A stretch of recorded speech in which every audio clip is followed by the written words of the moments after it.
அமைச்சர் பெருமக்களே, சொல்லுங்கள் அரசியாரே. நாம் எப்பொழுதும் கிராஃப்ட் மட்டுமே செய்து மக்களிடையே அதிருப்தி ஏற்படுத்திவிட்டோம். அவர்களுக்கு ஏதேனும் செய்து மகிழ்ச்சி ஏற்படுத்தலாம் என்று நினைக்கிறேன். செய்யுங்கள் அரசியாரே.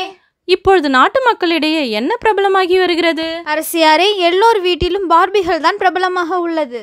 என்ன? நான் கேட்ட கேள்விக்கும் இதற்கும் என்ன சம்பந்தம்? பார்பிகள் என்பது பொம்மைதானே? ஆம் அரசியாரே, அவைகள் வெறும் பொம்மைகள் அல்ல, உலக அளவில் ஃபேமஸாக இருக்கும் பொம்மைகள். அப்படி என்றால் என்ன செய்வது? சரியான ஐடியா தருபவர்களுக்கு உடனடியாக பரிசுகள் வழங்கப்படும். மக்களை மகிழ்விக்க ஐடியா தாருங்கள். அரசியாரே, பார்பிகளை அழைத்து பெருஞ்சோறு கொடுத்து விருந்தளித்தால் மக்கள் மகிழ்வார்கள். என்ன? மக்கள் மகிழ்வார்களா? உடனடியாக நாட்டிலுள்ள அனைத்து பார்பிகளுக்கும் வாழ்த்தோலை அனுப்புங்கள். அவர்கள் அனைவரையும் விருந்துக்கு அழைத்து வாருங்கள். இந்த மகிழ்மதி விழாக்கோலம் காணட்டும். உடனே அழைத்து வாருங்கள். இதுவே என் கட்டளை. என் கட்டளையே சாசனம். அப்படியே ஆகட்டும் அரசியாரே. அரசியாரே, அரசியாரே. என்ன நடந்தது? ஏன் எல்லோரும் பதட்டமாக ஓடி வருகிறீர்கள்? பிழை ஏற்பட்டு விட்டது. என்ன பிழையா? என்ன பிழை ஏற்பட்டது? தாங்கள் அனுப்பிய வாழ்த்து ஓலையில் பார்பி என்று எழுதுவதை விட்டுவிட்டு பஃபல்லோ என்று எழுதியிருக்கிறீர்கள். அதனால் என்னவாயிற்று? பஃபல்லோஸ் கூட்டமாக விருந்துக்கு வந்துவிட்டன. பிறகு என்ன நடந்தது? பார்பிக்கு செய்து வைத்த பிரியாணி மற்றும் கேக் உணவுகளை பஃபல்லோ சாப்பிட்டு விட்டன. அப்படியா? பரவாயில்லை, வேறு செய்து கொள்ளலாம். அரசியாரே, அந்த உணவுகளை சாப்பிட்டு விட்டு பஃபல்லோஸ் எல்லாம் பார்ட்டி ஹாலில் கக்கா போய் அசிங்கம் செய்து விட்டன. என்ன? ஆம் அரசியாரே, டேஸ்டுக்காக நீங்கள் செய்த கேக்கை சிறிதளவு நானும் சாப்பிட்டேன். எனக்கும் வயிறு கலங்கிவிட்டது. என்னது? நான் செய்த கேக்கிலும் பிழையா? ஆம் அரசியாரே, நல்ல வேளை பார்பிகள் தப்பித்து கொண்டன. சரி சரி, அதிகம் பேசாமல் பஃபலோஸ் எல்லாவற்றையும் பாத்ரூமுக்கு டூர் அழைத்துச் செல்லுங்கள். என்னது? பாத்ரூமுக்கு டூரா? கூட்டமாக சென்றால் டூர் தானே மக்களே. அரசியாரே, ஒரு அட்வைஸ் சொல்லலாமா? சொல்லி தொலையும். தயவு செய்து நீங்கள் இனி கேக் செய்ய வேண்டாம். சரி சரி, இத்துடன் அரசவை கலையட்டும். ஏதாவது சொல்லிட்டா உடனே அரசவையை கலைச்சிட வேண்டியது. Hello friends and families, welcome to craft Tamil channel. Hope you all enjoyed. இன்றைக்கி ஒரு டிஃப்ரெண்ட்டாக ஒரு வீடியோ பண்ணணும் அப்படின்னு நினச்சேன். அதனால தான் வந்து ஃபஸ்ட்டு வந்து டிஃப்ரெண்ட்டாக வாய்ஸ் ஓவர் பண்ணியிருப்பேன். உங்களுக்கு பிடிக்கும்னு நினைக்கிறேன்.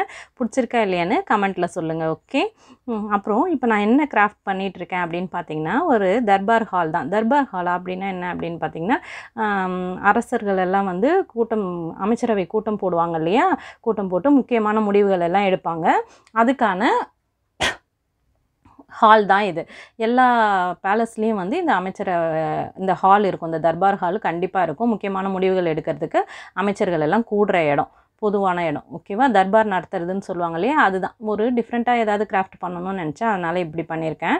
இது வந்து நம்ம இன்னும் நிறைய டெக்கரேட் பண்ணலாம். ஆனால் வந்து நான் கம்மியாக தான் பண்ணியிருக்கேன். உங்களுக்கு டாப் வியூவில் பார்க்குறதுக்கு தெரிகிற மாதிரி நான் வந்து பாக்ஸ் வச்சே வந்து ஜஸ்ட்டு வந்து ரெடி பண்ணியிருக்கேன். சேர் மட்டும், அரசர் உட்காரதுக்கான சேர் மட்டும் ரெடி பண்ணியிருக்கேன்.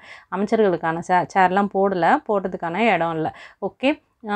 உங்களுக்கு இது பிடிச்சிருந்துன்னா கமெண்ட்டில் மறக்காமல் சொல்லுங்கள். நான் இப்போ என்ன பண்ணிகிட்ருக்கேன்னா, அந்த அரசருக்கான சேர் தான் பண்ணிகிட்ருக்கேன். ஒரு பாக்ஸை வெட்டி ஒரு அவங்களோட சேர்ஸ் எல்லாம் கொஞ்சம் நல்லா பிரம்மாண்டமாக இருக்கும் இல்லையா? அதனால் அந்த மாதிரி ட்ரை பண்ணிகிட்ருக்கேன். ஓகே.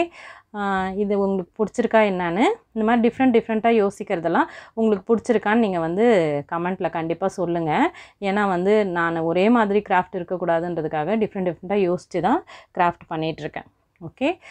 இதுக்கு முன்னாடி நான் பண்ணது எல்லாமே பாக்ஸ் வச்சு கலர் பேப்பர் வச்சு ஒட்டிட்டேன். இந்த சேர் போடுறதுக்கு கூட வந்து பாக்ஸ் தான் ஒட்டி வச்சுருக்கேன். அதுக்கப்புறம் முன்னாடி வந்து இந்த பில்லர்லாம் இருக்கும் இல்லையா? கண்டிப்பாக வந்து அரண்மனையிலலாம் வந்து தூண்கள் வந்து ரொம்ப அழகான வேலைப்பாடுகளோடு இருக்கும். அதனால் நான் என்ன பண்ணேன், நான் பெயிண்ட் பண்ணி வச்சுருந்தேன். ஆயில் பேஸ்டல் பெயிண்டிங் பண்ணி, சும்மா ரஃப் பெயிண்டிங் பண்ணியிருந்த ஷீட்டெல்லாம் எடுத்து ரோல் பண்ணி அதை கட் பண்ணி அங்கே வந்து பில்லர் மாதிரி ஒட்டியிருக்கேன். இன்னும் அதில் டிசைன் பண்ணணும், நிறைய ஹேங்கிங்லாம் தொங்க விடணுன்னா விடலாம். அதுக்கு வந்து மேலேருந்து பார்க்குறதுக்கு வந்து அந்த வியூ வந்து எந்த அளவுக்கு கிளியராக தெரியும்னு தெரியல. அதனால் வந்து அதெல்லாம் பண்ணாமல் சேருக்கு பின்னாடி இருக்கிற பேக்ரவுண்டை மட்டும் கொஞ்சம் நல்லா டெக்கரேட் பண்ணுறேன். ஓகே. அரசர் உட்கார்ந்த சேருக்கு பின்னாடி இருக்கிற பேக்ரவுண்ட். இந்த தர்பார் ஹால் வந்து யாருக்குன்னு பார்த்தீங்கன்னா, நம்ம 23ஆம் புலிகேசி வடிவேலு சாருக்கு தான். ஓகேவா? 23ஆம் புலிகேசி படம் ஆல்மோஸ்ட் எல்லோரும் பார்த்துருப்பீங்க. உங்களுக்கு பிடிச்சிருக்கும். வடிவேலு வந்து இந்த மாதிரி அரசவையில் உட்காந்து அமைச்சர்கள்கிட்ட பேசுவார் இல்லையா, அந்த கற்பனையில் பண்ண வீடியோ தான் இது. அதனால தான் ஃபஸ்ட்டு வந்து ஆக்சுவலி இந்த கிராஃப்ட் தான் நான் யோசித்தேன். ஃபஸ்ட்டு இந்த கிராஃப்ட் பண்ணணும், தர்பார் ஹால் பண்ணணும் அப்படின்னு சொல்லிட்டு யோசித்தேன். அப்படி பண்ண ஆரம்பித்ததுக்கப்புறம் எனக்கு திடீர்னு உதிச்ச ஐடியா தான் வந்து சரி கொஞ்சம் கான்வர்சேஷன் போடலாம், காமெடியாக ஒரு கான்வர்சேஷன் போடலாம் அப்படின்னு நினச்சேன். அது வந்து எந்த அளவுக்கு ஒர்க் அவுட் ஆகிருக்கு, எந்த அளவுக்கு உங்களுக்கு பிடிக்கும்னு தெரியல. பிடிச்சிருந்ததுன்னா மறக்காமல் வந்து கமெண்ட்டில் சொல்லுங்கள். ஓகே, திடீர்னு யோசித்த ஐடியா தான் எனக்கு ரொம்ப பிடிச்சிருக்கு. சரி இந்த மாதிரி வந்து கிராஃப்டில் காமெடி கூட பண்ணலாம், அங்கங்கே கொஞ்சம் ஃபன் இருந்தால் நல்லாயிருக்கும்.